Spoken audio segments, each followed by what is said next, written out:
Did the Academy write the most underrated emo record of the early 2000s? Should William Beckett be as much of an emo king as Pete Wentz? We're reviewing their record Almost Here, the debut album on Fueled by Ramen celebrating its 20th year anniversary.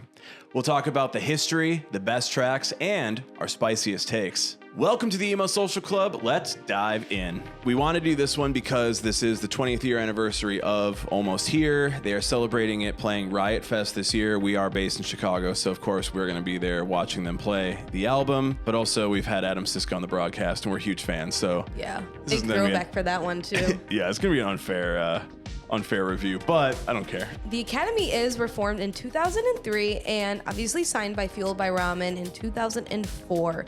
When they recorded Almost Here, they went all the way down to Florida and they recorded with James Paul Wisner, who also worked with Dashboard and Something Corporate during that time. Also did All We Know Is Falling by Paramore, and Under Oath, They're Only Chasing Safety. So a lot of emo cred. Oh, big time. In Florida. So some of the themes of this record: coming of age, it explores the transition to adulthood, newfound independence, scene, politics, and identity. And I think that's where like the influence of like A, the Chicago suburbs, and B, the Fall Out Boy, the Pete Wentz lyricism.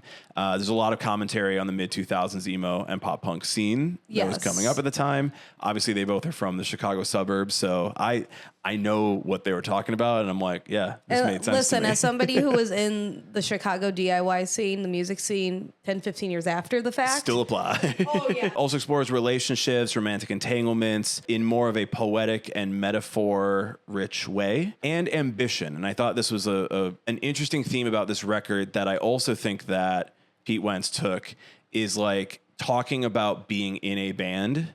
And I thought it was interesting because this was their debut record, and it's like you're talking about this as though it's your third record almost. And Fall Out Boy did this for Cork Tree and did this on Infinity on High even more. Big time, yeah. And I was like, okay, this makes sense for your third record. You have a little bit of this under your belt, but this record technically came out before Cork Tree, so they were already doing some of those themes on this record before Cork Tree came out. I do also think, if we get back to just kind of like the scene politics and how it is, I think that them writing about it was kind of revolutionary for the time, because even now we have that type of rhetoric, but it's not to the same extent or as raw. Peaked at 185 on the Billboard Top 200 Albums chart, which is huge for like a Fueled by Ramen band. Yeah. Number 7 on Billboard's independent albums.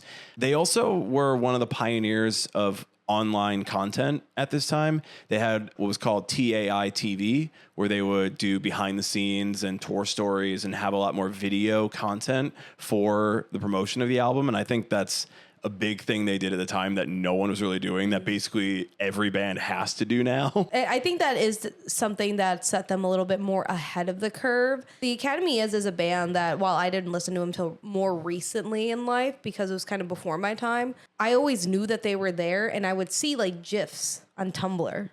GIFs. All right, let's...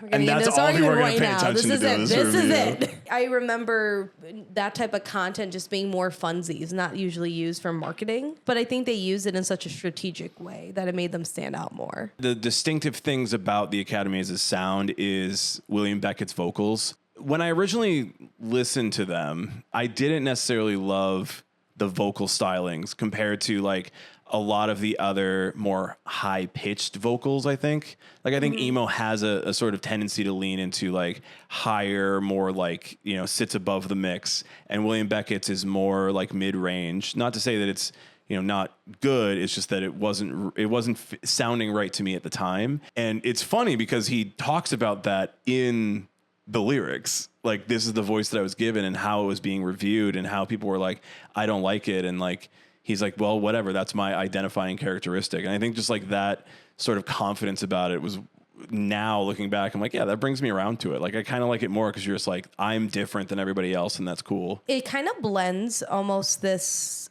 during that time, modern emo, quote unquote, like the OG emo. Mm-hmm.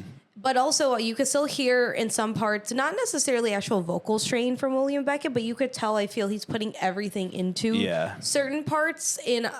If I hadn't seen them live, I've seen them live now. But if I listened to that and I said, oh, Is he able to do that live, or is he about to like? Yeah, I think it was all about the performance in the studio, making for a good sound. But he's, as far as I can tell, a very talented singer. No, yeah. I mean, every time that I have seen him, it's been good. People would consider this to be a pure example of emo music versus something that is more pop punk or leans between the two. You could say like Fall Out Boy is more of like a pop punk emo. You could say My Chem is more of like a metal emo or a post-hardcore emo. But this is more like that pure distillation, something like Dashboard Confessional would be. Right. I think them working with the producer who worked a lot with the Dashboard and even something corporate, which leans a little bit more punky in their earlier stuff, they lean into that emo, but I would still say that they're a little bit more pop punk. I feel like they could be in there, and there are definitely some areas where I'm like, this kind of reminds me of Nightmare of You, which is a very emo band. See, I also hear a lot more like classic rock influence in this. They're not using the classic rock like sound so much, but it sounds like someone who, you know, learned guitar or learned drums from like these older bands from like the 70s, and they're bringing some of that style. And I think you could see that in like the photo shoots and all the imagery that they used for this. It does have more of a classic rock feel to it that wasn't so much like emo, like Hot Topic we would think of. This felt more like an Urban Outfitters emo, you know, or a Hollister emo. But no, certainly there were kids who dressed that way. Those V-necks were really deep. The deep V's, the bell-bottom jeans, the flares.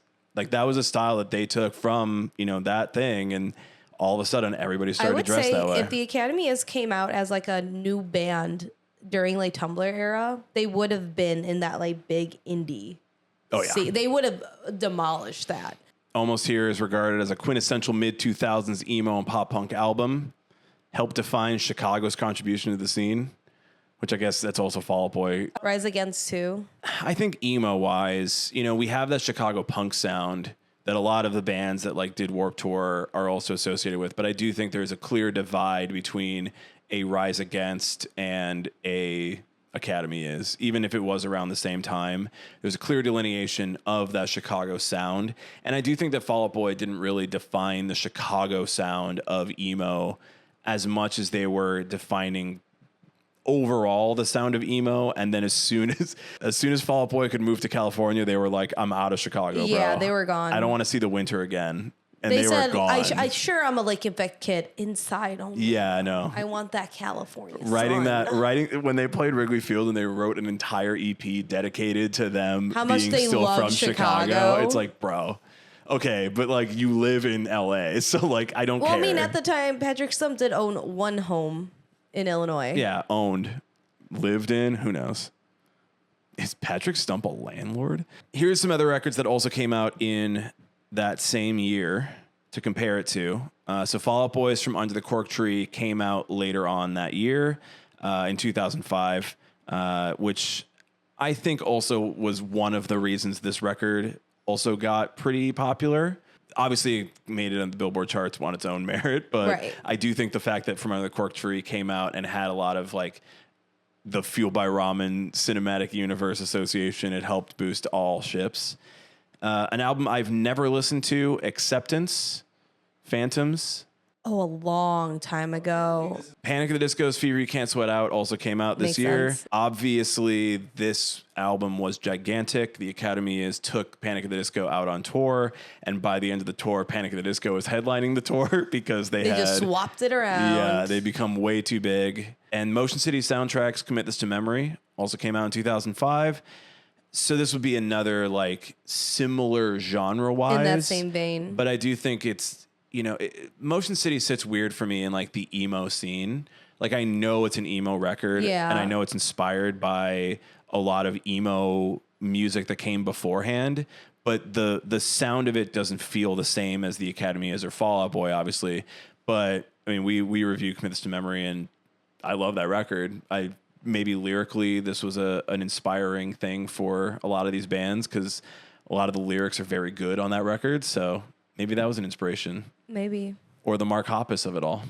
I mean, usually if you put a Mark Hoppus in there, You're if pretty a Mark okay. Hoppus shows up. One whole Mark Hoppus is Stuff's- actually what you need stuff's in your doing good. recipe. Before we get into our review, make sure you are subscribed to our channel here. We're also doing another review of Alistair's Last Stop Suburbia, but we know that one is not going to be big in the algorithm on YouTube. So if you could do us a favor, if you're interested in that, you can check it out on our YouTube page if you become a member. You can also go over to our Patreon where we have that for a membership as well. And also our volume.com page will have all of these videos on there as well. We'll also have some exclusive podcast episodes and exclusive other stuff over there. Make sure to check it out. Links are in the bio description and the places where you can spend your money on us. We ask of you to support some nice independent creators. Just trying to not be subject to the algorithm when we want to talk about records we love. So if you want to support us, that'd be great. And we love it and appreciate it. And thank you very much. If you love Chicago as much as Patrick Sump and Fall Out Boy love Chicago, you should. If you live in LA and you love us. Chicago. So obviously I love this record. I know you do. I've talked a lot about it. I did not like this originally back in the day. Around 2005, I was very much I was more into heavy music. I was much more into metal and post-hardcore. And so this side of emo stuff, I didn't really get into. And the fact that they were from Barrington and the fact that I was from the suburbs too was like, yeah, we just don't cross over and never the twain shall meet. Did you have did you have beef with the other towns? No, the problem was that I had beef with another band in my high school, and they were friends with Fall Out Boy and the Academy Is. And so I really goofed up because I didn't listen to this awesome album when I was, You were being a hater. because I was being a hater of a different band that's like, oh, well, these are all of our contemporaries. And I'm like, yeah, well, your friends suck too. Who am I? Which is never a good way to live your life. You should, enjoy things if you enjoy them. And if you just are hating to be a hater, just cut that out. Stop it. Get some help. But ever since I came around to this record, I've just completely been an absolute fan of the Academy Is, of this album. I listened to this record more than just for this review. I just listened to it because I really enjoy it. Yeah. And a lot of the songs are stuck in my head. A lot of the lyrics are I think the lyrics are very impactful and still hold up as meaningful ideas.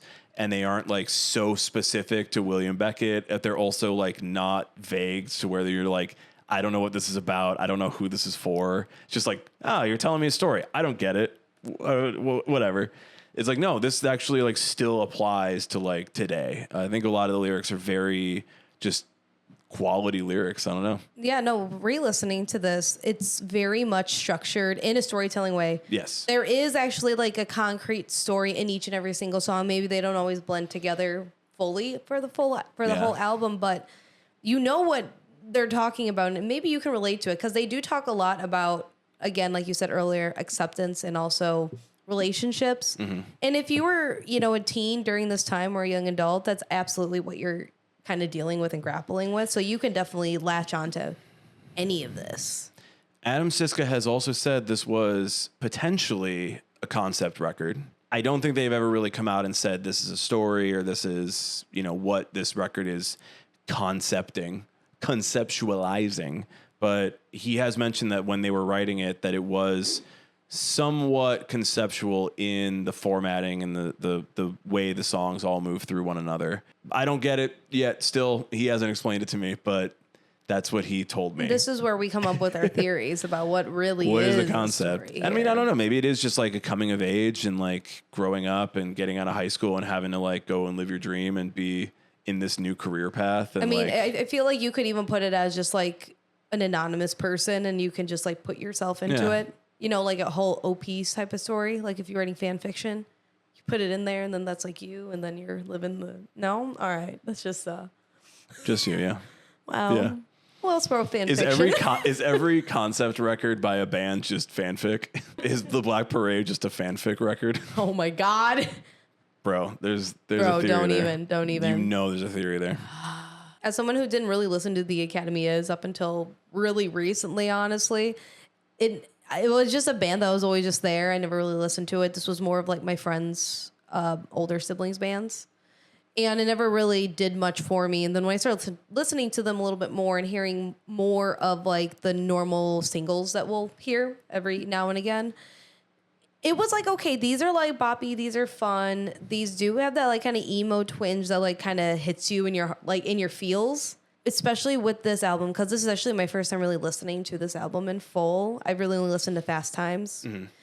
I think this one does very much kind of define a specific era of the early 2000s and kind of helps pinpoint it back, because I always think about the Academy are a large enough band, but there's still a significant amount of people I feel like in the scene who don't really know what the Academy is. So I always think about what happened to these bands, and like they made such like a significant mark in that scene, and especially with working with like bigger acts like Panic at the Disco and Fall Out Boy. Why did they kind of fly under the radar? Why didn't they ever get that same recognition?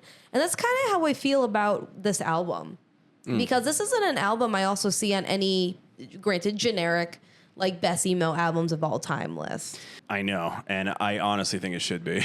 Personally, I do think it should be like top 100 records of the emo scene, like no question. The fact that this or Fast Times have never been on any, honestly, and we've seen so many throughout the years. Yeah. And it's always the normal names that we see, which is fine and dandy, but what happened to the ones that like people really know, but nobody on the mainstream spectrum really gives a shit about? Let's talk about the singles that came off of this album. The Phrase That Pays is a single on this record. It's a single. It's a catchy single. Yeah, I do think this was one where, they are examining like the scene politics. The Doctor line was like so used on aim away messages, and the doctor theming or like the medical theming in music like became a thing around this time, and like Fall Out Boy used it on I think some later stuff, but certainly I found that to be like,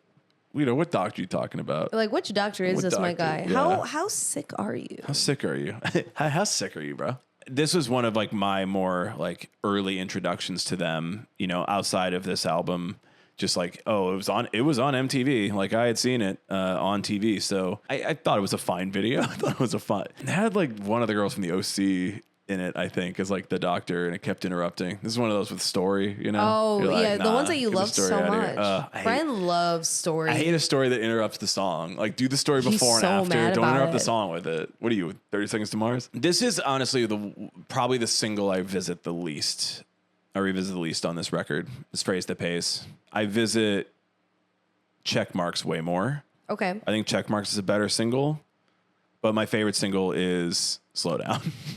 Which is probably like the least listened to single off of this record. I mean, I feel like that's sometimes how it goes. Like when we were talking about different single rollouts, at a certain point, you're like, I don't really care much. Maybe that was the third single. Yeah, I'm sure it was the third single. Because you start to lose speed there. There's a couple songs on this record, Slow Down and Down and Out. They are slower. They are more like down-tempo songs. But I also think that they just have a much better like vibe to them in that like emo way of going like the loud and the soft and the fast and the slow.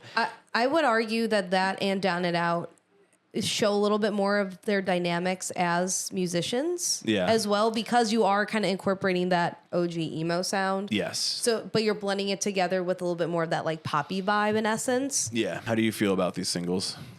I think that the Phrase That Pays is kind of repetitive to the point where it's like, it gets annoying to me personally. Wow. All right. And it's fine. I'm gonna edit that out.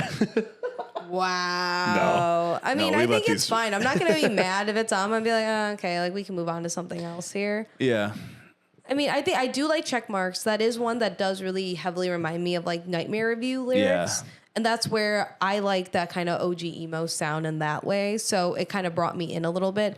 And Slow Down, I did really like, just because it does show like their craftsmanship, really. Yeah. That they're able to do a lot more with their music and not just be, hey, here's this like pop punk band and like I'm playing 3 chords. And I don't think they've ever been a band like that. No. However, if somebody was skeptical, especially during 2005, there's a lot of people like that with the scene.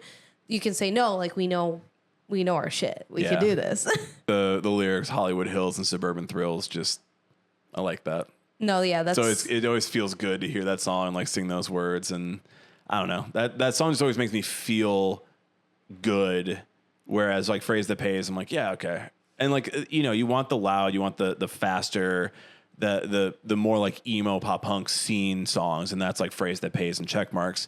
I think Checkmarks really is their best one that fits that mold. Yeah. Versus like Phrase That Pays, which I mean, I guess that's their most popular song off this record. That makes sense. Yeah. That would be the one that you like, hear more often. But to me, I'm always picking the other singles over it.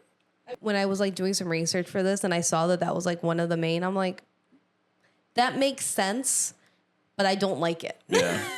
Let's talk about some of the other songs on the record. Did you have any other standout tracks for you? Yeah, one of the biggest ones, as I kind of mentioned, was Down and Out. Even though this was slower, and I'm not usually a big fan of like super slow songs to begin with, this really showed the maturity, I feel, with them. Because I'm not too sure of their ages, but I'm guessing they were late teens, young adult vibes, like 20s. What's funny is I'm older than Adam Siska. So he was literally still in high school, like a teenager when they put this out. I believe I'm 2 years younger than William. So he would have been out of high school and in college by this point. He was already doing music on MySpace by this point, and that's kind of where like he got signed from that and then went to like go work with the rest of the band and put this all together. But yeah, their ages would have been like around my age at the time, like high school, college age. Yeah, I just definitely hear that this is where they're trying to maybe depart from more of the, I'm just going to talk about like relationships and such like that in high school. With this, it definitely gave me this vibe of, okay, I can still relate to this now, like being 30, especially with the lyric, now that I've grown and I've seen marriage and friendships fall to pieces. Yeah. I know when they're talking about marriage, they're probably talking about like people in their family or their parents. I'm talking about maybe people I know. Yeah. I'm like, oh man, this is so relatable now. I hate to see it. But I also love like the follow-up line to that, which is like, but then again, some things are far too good to go away and let go, or something like that. And it's like, this song feels to me like I'm aware of how rough it gets the older you get, and I would still want to have all of those experiences. And it's like, it is like a hopeful song, even though it's like pointing out like how growing up and like, getting out of your hometown and being in a band and like trying to make this career and make something for yourself does lose you a lot of this stuff. And you still should do it because it's worth the pain. Season is a song that grew on me so much on re-listening to it. I think it's super catchy. It's the second track. Obviously, Attention like is a perfect opener. I think Attention is such a great opening track, but like Season being the second one and not having really a single until the third track, and then the rest of the singles are like kind of later in the record. But I think Season is still a very like catchy, like fast lyrics in the verses, and then it like brings to a very like open and like sing along chorus. I'm like, damn, this song like it's just really good songwriting. It's just really good lyrics, and I like the vocal effects they do with William, and the drums go crazy. Drums go boom. Drums go crazy, dude. Black Mamba too. Always a ripper. Yeah, that's one I did really like. And again, the lyricism that are in it about celebritydom during that time, especially early 2000s, that must have been a wild ride to experience. And like him talking about celebrity and comparing himself and like how, there's like the tabloids, but like, this is where I'm like, you're putting yourself into a position that there's no way you're in that position yet. You haven't released the song. No one knows this. They haven't even heard the songs yet. So how could they know that you're a celebrity, William Beckett? I think in the end, hearing this for the first time on the Snakes on a Plane soundtrack because it's called Black Mamba made me think maybe the song was like kind of prepared for that. Maybe there was like something else going on here behind the scenes.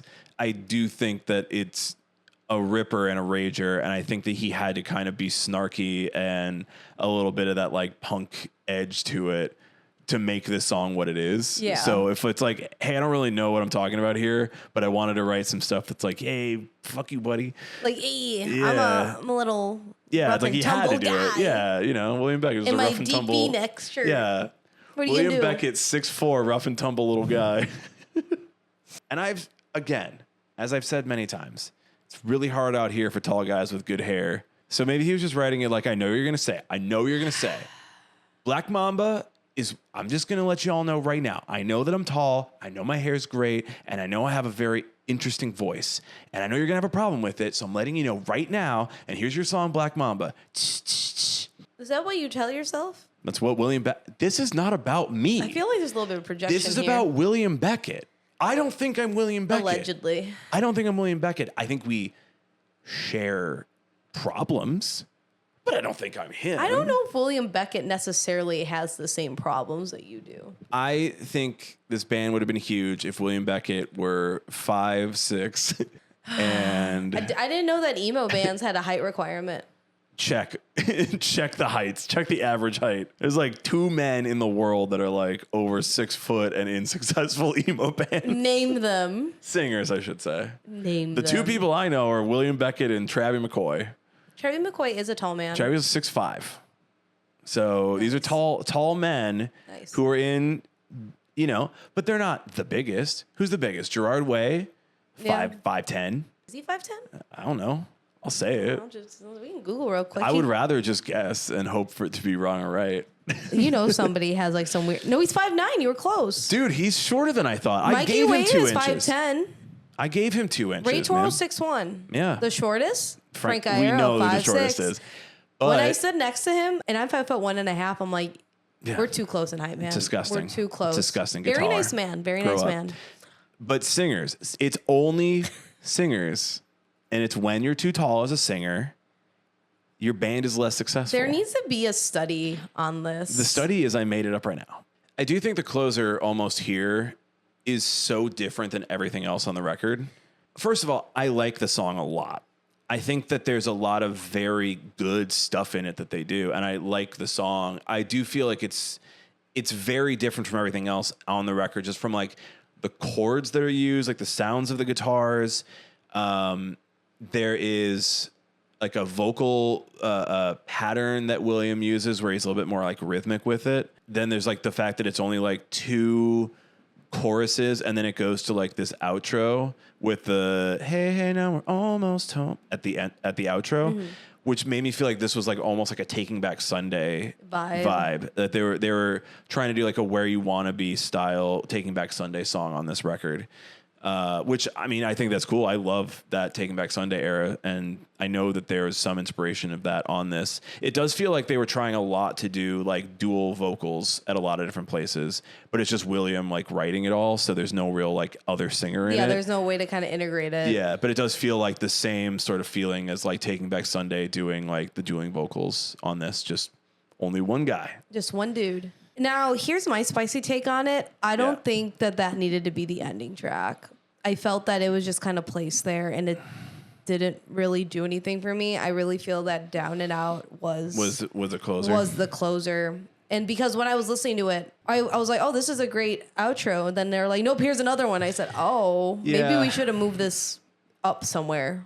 I mean, I don't know when they were in the studio, but it does feel like if it is a story, that it closes the story very nicely, and it closes it on more of an upbeat feeling. Right. And maybe almost like brings the whole thing home, almost. Right. Home, I mean, it's the being title lyric. track. Yeah. But it's not because Almost Here is the name of the album, but it's Almost Home is what they close sing in enough. it. I mean, I think the sentiment is cute and it makes sense. Yeah. But the sound of it belongs somewhere else in the album. Especially the way that it like cuts at the end. I do like the way that it cuts. Oh, I like it, yeah. I do enjoy that, but to have that as your final send off, Yeah. didn't vibe with me. Because this isn't a band that I would want that or expect that from either. It's interesting how much Fall Out Boy did like very I was thinking about how at the end of Infinity on High there's that little like soundbite where it says now press repeat. Yeah. And so you're supposed to like start the record over again, and how it like kind of like fades out and then does that, and then like you start it over again and you go into Thriller. And on this it almost feels strange like when it stops and then you would bring it right back in with attention, and like kind of like I don't know. I you should never think what's this going to sound like when you put it on repeat. Yeah. But at the same time, like Fall Out Boy did, and I do think that's something that they did really interestingly with their records, where it is like so easy to just put it right back on and you're like right back into the world as though nothing ever changed. And with this one, I feel like, by the end of this record, something's kind of changed, and maybe you want to listen to something else and switch it up, because when it goes back into attention, you're like, oh, yeah. You're right, like, I've already we're back. heard this. I can move on to whatever. Do you have any spicy takes? Yeah, man. He should have been shorter. This band would have been bigger if William Beckett was less pretty. No, I mean, William Beckett, I think as a singer, and I think this band, like, when you're thinking of like putting a band together in the same like Fall Out Boy universe where, you want like that pop band look for a band with guitars. So you still want like the pretty boys at the front. You still want the guys that the girls are going to want and the guys want to be like, and you have the talent and you have all the skills, and then the Academy is just never made it to the same level. And I think a lot of people would agree that it's because they just didn't really follow this up strongly. Santi just like didn't really take off in the same way. It was much more of an experimental record kind of, but also leaned more into their like classic rock sensibilities. And I think that the fact that they came out at the same time as like massive bands, Panic at the Disco, Fall Out Boy, and they were like so closely associated with them, like being the pretty boys and this classic rock vibe, but doing emo music didn't really fit. And then they weren't really leaning into the same things that the other bands were doing, which is also like, I don't know if that argument really holds, because Panic at the Disco did Pretty Odd. Fall Out Boy did Infinity, which was albeit a poppier record, a much more mainstream record. So, I mean, there were bands that were experimenting but I would say follow-up. If you're going more like classic dad rock, then that's going to be a little bit more jolting, I feel, to some people. Yeah. Because unless you were going to also lean into that scene. Yeah. Because it was kind of ish there in like that realm a little bit, but it really wasn't big anymore. A lot of bands, I think, were looking for more mainstream success. And then there were the bands who were like, we're not going to do what you think we're going to do. We're going to do the left turn. If Panic at the Disco does Pretty Odd and the Academy does Santi, why does, and people are going to argue this, why does Pretty Odd work and Santi doesn't? And then people are going to say, Pretty Odd didn't work. It fucking sucks. I hate their Beatles record. I don't really like Pretty Odd. I love Pretty Odd. I don't like the Beatles. I don't either, but I love Pretty Odd. I don't know. I mean, I've tried, and I'm like, there's songs on there that I like. I just don't like the vibe. Like, I like these. In love with Have you ever danced with someone under the moonlight to that song? I love Pretty Odd so much, but again, it's a good song, but there's just some stuff on there. I'm like, this is not the vibe. And Santi didn't hit with me in that same way. Like it. As a fan of probably more of the bands that influenced what they wrote on Santi, and not being a fan of the Beatles, it was very odd. It was pretty odd that I liked Pretty Odd more than I liked Santi. I mean, I know you listen to classic rock, but you're not like a big classic rock head either. I know, big songs. I know major songs, but not like... You're not like, Yeah, it's not something I like go out and pursue. This is the genre. So like, I do feel like it was strange to like, for both bands really, to switch up their genre a bit. But I mean, I feel like if they had put Santi out in the last like maybe 7-ish years, could have made sense. Yeah. I do think... Because now that classic rock sound we hear a lot in hard and active rock. But I also think, to your point, of the indie side of it. Because if they're doing more like a Strokes thing... Yeah, that could... They should go play with the Strokes. Yeah. They toured with Kiss. They opened up like 3 dates with Kiss. That's crazy. Right? So like, clearly they were going like a direction that got them on that show. Yeah. I don't know. I think that's the only reason why like they weren't super big, was like Santi didn't hit, and... this record, I think, stands as a classic all time. Well, those are our thoughts. Those are our opinions on the album, on the band, on our takes on the band. So our last question we're going to end off with, would you put this album in your top 100 emo records of all time list? I believe that I would. Where would I slot it? I feel I'd have to be a little bit more conservative and say I'd have to put it maybe in like the 70s range. For the classic rock vibes. Yeah, I'm a classic rock hater. I'm not gonna cover it up anymore. I'm a classic rock, dad rock hater. Not divorced dad rock, those are different. Dad rock is what you get into because of your dad. Divorced dad is what you get into because your wife took the kids. And you want to fight your dad. I would definitely put this in my top 100. I don't know if it'd probably be in the top 50. I don't know if it'd be much higher than the 40s or somewhere around there. I like a lot of emo records, and this obviously, has hit me stronger in the last few years than it did when it came out. And there's a lot of records that I love from the time that they came out. So it's in there. I think this record really stands the test of time. I think it's one of the best of the genre, and I think that it's just a very strong album all around. Mm-hmm. And I think more people do need to know it and listen to it, just if you are a fan of this music. And, obviously if you're more of a fan of the bands like Dashboard Confessional, more on the like emo, heart on your sleeve, honest side, and a fan of Fall Out Boy and a fan of Any Fuel by Ramen Band, like I think this stands test of time, belongs in the best 100 records of the emo scene of all time. Thank you for checking out this review of an album that's been out for 20 years. Yay. If you're interested in seeing our review of Alistair's Last Stop Suburbia, check out our Patreon, become a member here on YouTube, or check out our page on volume.com. Any of those places will get you access to some extra videos for helping us to break out of the algorithm and just get the video straight to you. And if you want to check out some of our other reviews,